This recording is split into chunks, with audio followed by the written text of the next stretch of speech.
Marwadi university మంచి భవిష్యత్తు కోసం తెలుగు విద్యార్థులు ఇష్టపడే యూనివర్సిటీ. కాల్ 9059052378 9059052379.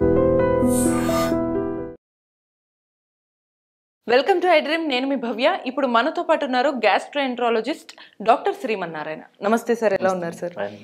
సార్, ఈ ఫుడ్ తిన్న తర్వాత సాధారణంగా ఎక్కువగా చిన్నపిల్లలు వెంటనే మోషన్కి వెళ్తూ ఉంటారు, బట్ పెద్దవాళ్ళకు కూడా ఆ సమస్య వచ్చే ఛాన్సెస్ ఉంటాయా? ఉంటాయండి. దాని పేరేమంటామంటే ఇరిటబుల్ బవల్ సిండ్రోమ్ అనమాట. IBS అంటాము జనరల్గా, అందరికి యూజ్ చేసే వర్డ్.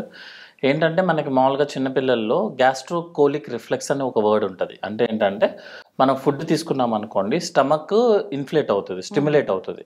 దానివల్ల మనకి కోలాను అంటే పెద్ద పేగ మీద ప్రెషర్ పడి మూమెంట్ వస్తుంది అనమాట. సో దాన్ని క్లియర్గా చెప్పాలి అంటే అప్లోడ్ డౌన్లోడ్ అనమాట. మనం ఏదైనా అప్లోడ్ చేసాం అనుకోండి ఫుడ్ ఐటమ్, డౌన్లోడ్ చేయాలి. అది చిన్న పిల్లల్లో ఉంటుంది. ఫస్ట్ ఒక 2-3 years వరకు కూడా పిల్లల్లో ఈ ఉంటుంది. ఇది కామన్ అనమాట, ఉండాలి కూడా యాక్చువల్గా. అందుకే మదర్స్ కానీ మన గ్రాండ్ మదర్స్ కానీ ఫస్ట్ అడగంగానే పిల్లోడు మోషన్కి వెళ్ళాడా, తినంగానే వెళ్ళాడా అని క్వశ్చన్ ఇస్తారు, ఎందుకంటే అది ఉండాలి కాబట్టి.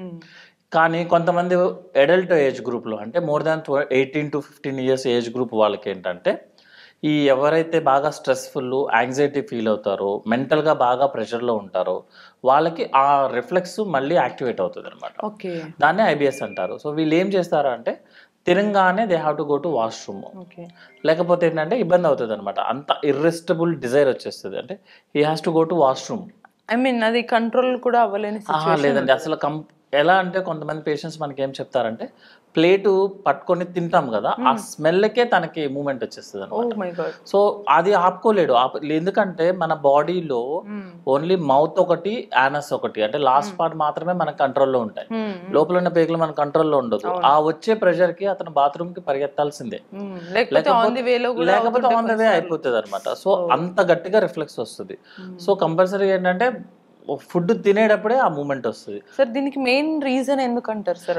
ఇది మెంటల్ యాక్టివిటీ అండి. ఎక్కువగా మనం స్ట్రెస్, బ్రెయిన్ ఎక్కువ యూజ్ చేస్తున్నాము, ఎక్కువ ఆలోచనలు ఎక్కువ ఉన్నవి, బాగా work stress, anxiety, family issues ఏమన్నా సరే, లేకపోతే ఎడ్యుకేషనల్ ప్రాబ్లమ్స్ ఏమున్నా మనం థింకింగ్ ఎక్కువ ఉంటుంది.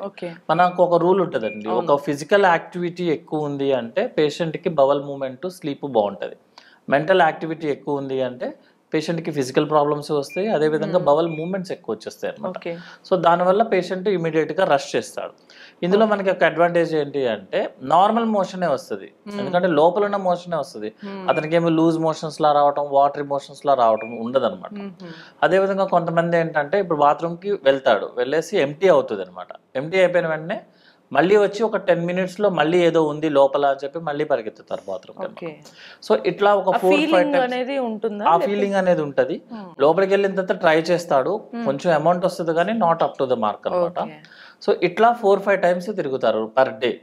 కొంతమంది ఏంటంటే ఎవ్రీ మీల్, మీరు నార్మల్ కాఫీ తాగినా, నార్మల్ మీల్స్ తీసుకుని ఎవ్రీ మీల్ కి వెళ్లాల్సి వస్తుంది. కొంతమందికి ఏంటంటే అప్పుడప్పుడు అనమాట, అన్ని మీల్స్ కి ఉండదు, బట్ జనరల్ గా 4-5 times పాస్ చేస్తాడు తన మోషన్. సో దీంతో ఆన్ కౌంటర్ కొన్నిసార్లు మెడికేషన్స్, మేబీ వాళ్ళకి మోషన్స్ అవుతున్నాయేమో అనే థాట్ లో వాళ్ళు మోషన్స్ ఆగడానికి మెడిసిన్స్ తీసుకునే వాళ్ళు కూడా ఉంటారు. అది మరి ఎలా ఎఫెక్ట్ చేస్తుంది అంటారు? జనరల్ గా ఏం చేస్తారంటే మనకి మీకు మోషన్ ప్రాబ్లం ఏమైనా ఉందా అని అడిగితే ఫస్ట్ నాకు లూజ్ మోషన్స్ అవుతాయి సార్ అంటాడు, మోషన్స్ అయిపోతాయి అని అంటాడు. సో మీరు ఆ ప్రిస్క్రిప్షన్స్ చూస్తే అందరూ డైరెక్ట్ ట్రీట్మెంట్ ఇస్తారు, హిస్టరీ అడగకుండా. అతను అట్లీస్ట్ ఒక 10 hospitals ఓపీ స్లిప్స్ ఉంటాయి, అందరికీ డైరెక్ట్ ట్రీట్మెంటే ఉంటుంది. లైక్ యాంటీబయాటిక్స్ యూజ్ చేయడము, నెక్స్ట్ ఏమైనా రిటోడిల్ కానీ, లోపెరమైడ్స్ కానీ, అంటే నార్మల్ లూజ్ మోషన్స్ కి వాడే ట్రీట్మెంట్ ఉంటుంది. కానీ అట్లీస్ట్ మినిమం 6 months నుంచి 1 year వరకు ఉంటుంది అనమాట హిస్టరీలో అడిగితే మనం. సో అందరూ డైరెక్ట్ ట్రీట్మెంటే ఇస్తారు. కానీ అతను క్వశ్చన్ వేస్తే నువ్వు ఏంటి ఎప్పుడు వెళ్తావు నువ్వు మోషన్ కంటే ఇది ఎంత చెప్తాడు, ఏది అన్నం తినంగానే వెళ్ళాల్సి వస్తుంది సార్, నార్మల్ మోషనే వస్తుంది సార్, ఒకసారి వెళ్ళినా కూడా నాకు ఇన్కంప్లీట్ ఫీలింగ్ ఉండి నేను మళ్ళీ వెళ్ళాల్సి వస్తుంది, వెళ్ళినా కూడా నాకు కంప్లీట్ అయినట్టు అనిపించదు, ఇవన్నీ చెప్తాడు. నెక్స్ట్ ఏంటంటే ఆ పేషెంట్ చెప్పే విధానం గమనించాలి. యాక్చువల్గా మనం హ్యాండ్స్ షేక్ అయిపోతుంటాయి, ఏదో టెన్షన్ గా నేనేదో చెప్పేయాలి, గాబరాగా ఉంటాడు, ఇవన్నీ కండిషన్స్ ఉంటాయి. వాళ్ళని మనము IBS అనే ట్రీట్మెంట్ ఇస్తాం. బట్ ప్రాబ్లం ఏంటంటే IBS ఉంటుంది, ఇంకో కండిషన్ ఉంటుంది IBD అంటాం. IBD అంటే అల్సరేటివ్ డిసీజ్, అల్సరేటివ్ కోలైటిస్ కానీ, క్రాన్స్ డిసీజ్ కానీ, ఈ రెండిట్లో కూడా మోషన్స్కి వెళ్ళడం కామన్. కానీ మోషన్ ఎలా వెళ్తున్నాడు, ఏ సిచ్యువేషన్ వెళ్తున్నాడు అనేది చూసుకోవాల్సి వస్తుంది. లేకపోతే ఒకదాని ట్రీట్మెంట్ ఇంకో దానికి సైడ్ ఎఫెక్ట్ అవుతుంది యాక్చువల్. ఓకే సార్, ప్రాబబ్లీ ఇదంతా కూడా మనకి ఎంగేజ్లో చేసేది కూడా అప్పుడు ఎఫెక్ట్ అవుతుంది అంటారా, లేకపోతే ఏజ్ని బట్టి మీరన్నా 50-60 నార్మల్గా ఇంతకు ముందు 20-30 ఇయర్స్ అప్పుడు కొంచెం ఈ work pressures, educational pressures, family problems, personal problems వచ్చేదండి. ఇప్పుడు ఈవెన్ 80 ఇయర్స్ వాళ్ళకి కూడా వస్తుంది యాక్చువల్లీ. 80 ఇయర్స్ వాళ్ళు కూడా ఆలోచనలు ఎక్కువైపోతున్నాయి, వాళ్ళు కూడా ఏదో చేసేయాలి కొత్తగా. సో వాళ్ళకి కూడా IBS వస్తుంది. కాకపోతే నేను అదే చెప్పాను కదండి, మనకి బవల్ ప్రాబ్లమ్స్ 3 ఉంటాయి జనరల్గా అండి. ఒకటి IBS ప్రాబ్లము, రెండోది ఏంటంటే IBD ప్రాబ్లం అంటారు, అంటే అల్సరేటివ్ కోలైటిస్ కానీ, క్రాన్స్ డిసీజ్ కానీ, TB కానీ. మూడోదేమో క్యాన్సర్. ఒక పేషెంట్కి యంగ్ పేషెంట్ వచ్చాడండి, మీకు హిస్టరీ చెప్పాడు, కరెక్ట్గా క్లియర్గా చెప్పాడు హిస్టరీ మొత్తం. లైక్ మల్టిపుల్ టైమ్స్ వెళ్తున్నాను, వెళ్ళంగానే బాత్రూమ్కి వెళ్తున్నాను, ఇంకా లోపల ఏముండదు, మ్యూకస్ ఉండడం అంటే గమ్లా ఉండడం కానీ, బ్లాక్ కలర్ కానీ, వాటరీ స్టూల్స్ కానీ, వేరే కంప్లైంట్ ఏముండదు, వాళ్ళని మనం IBS అని చెప్తాం. అలా కాకుండా ఓల్డ్ పేషెంట్ వచ్చి మీకు ఇలాగే హిస్టరీ చెప్పాడు అనుకోండి, ఫస్ట్ కొలనోస్కోపీ చేసి లోపల క్యాన్సర్ కానీ, TB కానీ, అల్సరేటివ్ కోలైటిస్ కానీ, క్రాన్స్ డిసీజ్ కానీ లేదు అని మనం కన్ఫర్మ్ చేసిన తర్వాత మాత్రమే IBS అంటాం. ఎందుకు ఇంత క్లియర్గా చెప్తున్నామంటే IBSలో మనం చేసుకున్న ప్రతి టెస్ట్ నార్మల్ వస్తుంది. IBS అనేది పేషెంట్ డాక్టర్తో మాట్లాడినప్పుడు డిసైడ్ చేయాల్సిన కండిషన్. అంతేగాని నేను చాలామంది చెప్తారు మనం 10-15 కొలనోస్కోపీలు ఉంటాయి, ఎండోస్కోపీలు ఉంటాయి, అన్ని నార్మల్ వస్తున్నాయి కదా సార్, ఎందుకు తగ్గట్లేదు నాకు అంటారు. మనం చేసే టెస్ట్లు ఏంటంటే ఇన్ఫెక్షన్ ఉందా, స్టోన్స్ ఉన్నాయా, క్యాన్సర్ ఉందా చెప్పడానికి మాత్రమే పనిచేస్తారు. అవన్నీ కాకుండా మనకు వచ్చే జబ్బులు చాలా ఉంటాయి. సో రిపోర్ట్స్ నార్మల్ ఉంటుంది. IBS ఎందుకు క్లియర్ చెప్తున్నామంటే IBSలో మన బ్లడ్ టెస్టుల దగ్గర నుంచి CT స్కాన్, అల్ట్రాసౌండ్, కొలనోస్కోపీ అన్నీ నార్మల్ వస్తాయి. నార్మల్ వస్తాయి కాబట్టి దాన్ని IBS అంటారు యాక్చువల్. ఎందుకంటే ఇది బ్రెయిన్ యాక్టివిటీ, ఫంక్షనల్ ప్రాబ్లం అనమాట.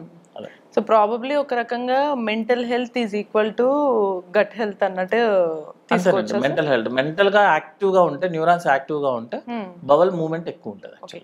సో సార్ సింపుల్ గా ఫైనల్ గా ఈ పర్టికులర్ ప్రాబ్లం ఉన్న వాళ్ళకి క్లియర్ గా మీరు చెప్పినట్టు తిన్న వెంటనే మోషన్ రావడం, ఆ ఫీలింగ్ ఉండడంతో పాటు ఇంకే ఎటువంటి సైన్స్ ఉంటాయి, సో ఆ సైన్స్ తో పాటు వాళ్ళు వెంటనే చేయాల్సిన యాక్టివిటీ ఏంటి? జనరల్గా వీళ్ళకి మోషన్స్ ఎక్కువ సార్లు వెళ్ళటం ఉంటుందండి, ఇన్కంప్లీట్ ఫీలింగ్ ఉంటుంది. అప్పుడప్పుడు కొంతమందికి ఏంటంటే అసలు రాదు మోషన్, వెళ్ళి కూర్చుంటారు, మ్యూకస్ వస్తుంది అనమాట, అంటే కొంచెం గమ్ వస్తుంది, బ్లడ్ అలా ఏం రాదు, మోషన్ నార్మల్ మోషన్ ఉంటుంది, వాళ్ళ ఎపటైట్ అంతా బాగానే ఉంటుంది. బట్ మెయిన్ థింగ్ ఏంటంటే వాళ్ళు యాంగ్జైటీలో ఉంటారు. ఒక పేషెంట్ యాంగ్జైటీలో ఉన్నారా, మనం నార్మల్గా చూసినా మనకు అర్థమైపోతుంది, డిప్రెషన్లో ఉన్నాడా, యాంగ్జైటీలో ఉన్నాడా తెలిసిపోతుంది. ఇవన్నీ ఉంటే మనం IBS అని చెప్తాం. సో IBSకి వాడే ట్రీట్మెంట్ కూడా సపోర్టివ్ మెడికేషన్స్ అండి, లైక్ రిఫాగట్ అని చెప్పి జస్ట్ జనరల్గా మోషన్లో పనిచేసే ఒక యాంటీబయాటిక్ ఇస్తాం, ప్రోబయాటిక్స్ ఇస్తాము. నెక్స్ట్ ఏమో మెంటల్ హెల్త్ ప్రాబ్లమ్స్ని కవర్ చేసుకోవడానికి మెడిసిన్స్ ఇస్తాం. ఫైబర్ ఫుడ్ని ఎక్కువ తినమని చెప్తాము, ఫైబర్ పౌడర్ ఇస్తాం. ఇందులో ప్రాబ్లం ఎక్కడ వస్తుంది అంటే మెడిసిన్స్ వాడినప్పుడు పేషెంట్ బాగుంటాడు, మెడిసిన్స్ ఆపేస్తే మళ్ళీ సినిమా స్టార్ట్ అయిపోతుంది. ఎందుకు కారణాన్ని నేను ట్రీట్మెంట్ ఇవ్వట్లేదు, కారణము బ్రెయిన్లో ఉంది. సో కారణం అక్కడ ఉంది, నేను జస్ట్ సైడ్ ఎఫెక్ట్ మాత్రమే ట్రీట్మెంట్ ఇస్తున్నాను. సో ఎప్పుడైతే తన stress level, anxiety level either meditation చేసుకుంటాడా, ఫిజికల్ యాక్టివిటీ చేసుకుంటాడా, లేకపోతే వాట్ ఎవర్ థింగ్ ఇస్ ఏం జరిగినా మన మంచిగా అని చెప్పి ముందుకెళ్ళిపోతాడా, లేకపోతే సైకాట్రిక్ కౌన్సిలింగ్ చేయించుకుంటాడా, సైకాట్రిక్ మెడిసిన్స్ వాడతాడా అనేది that is the reasons. Main reason ని తన ట్రీట్మెంట్ తీసుకుంటేనే IBS తగ్గుతుంది. ఇవన్నీ కూడా మనం మెడిసిన్స్ వాడుతున్నప్పుడు 100% రిలీఫ్ వస్తుంది. కొంతమంది చెప్తారనమాట 6-7 ఇయర్స్ నుంచి ప్రాబ్లమ్స్ ఉంటాయి, మనం 2 రోజులు మెడిసిన్స్ పెట్టంగా తగ్గిపోతుంది. అందరూ అడిగారు సార్ మీరు మిరాకిల్ మెడిసిన్స్ ఇచ్చారని, అవి మిరాకిల్ మెడిసిన్స్ కాదు, అందరి నార్మల్ మెడిసిన్స్. బట్ ఆ ప్రాబ్లమ్ని ఫేస్ కరెక్ట్గా ఏంటో చెప్తే ట్రీట్మెంట్ తీసుకోవచ్చు, కానీ అప్పుడు మాత్రమే తగ్గుతుంది. టెంపరీగా మీ కంప్లైంట్ తగ్గుతుంది, కానీ రీజన్ తగ్గించుకోవాలంటే మనం మాత్రం స్ట్రెస్ లెవెల్స్ని తగ్గించుకోవాలి. క్లియర్గా మనకు తెలిసింది mental health equals to gut health అనమాట. సో దీని ప్రకారంగా మీకు కూడా ఎటువంటి సిమ్టమ్స్ ఉన్నా, డౌట్స్ ఉన్నా మీరు కమెంట్ చేయొచ్చు. So until then keep watching iDream.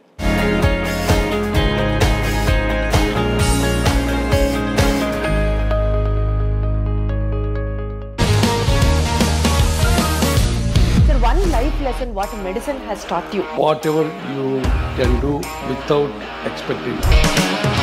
But I really believe మన పాజిటివ్ యాటిట్యూడ్ ఉంటేనే మనం ఏదైనా సాధించగలం. గట్ ని మనం కరెక్ట్ గా డీల్ చేసినట్లయితే అది మనకి పాజిటివ్ హార్మోన్స్ ని రిలీజ్ చేస్తుంది. షుగర్ వచ్చిన వాళ్ళ పరిస్థితి ఏంటి? పొట్ట దగ్గర పెరిగితే దాన్ని ఆండ్రాయిడ్ అంటారు, ఆండ్రాయిడ్ ఫోన్ కదా. అసలు థాట్స్ ఎందుకు వస్తాయి? బ్రెయిన్ డెడ్ అంటే దానికి ప్రపంచం అంతా కూడా కొన్ని నిర్దిష్టమైనటువంటి లక్షణాలు ఉంటాయి. మానసికంగా ధైర్యంగా ఉంటే క్యాన్సర్ జయించవచ్చు. You are a doctor for a cause sir, అంతే. వాళ్ళకి వచ్చిన ఆదాయం కాకుండా ఫ్రీ సర్వీస్ ఎంతమందికో చేస్తుంది.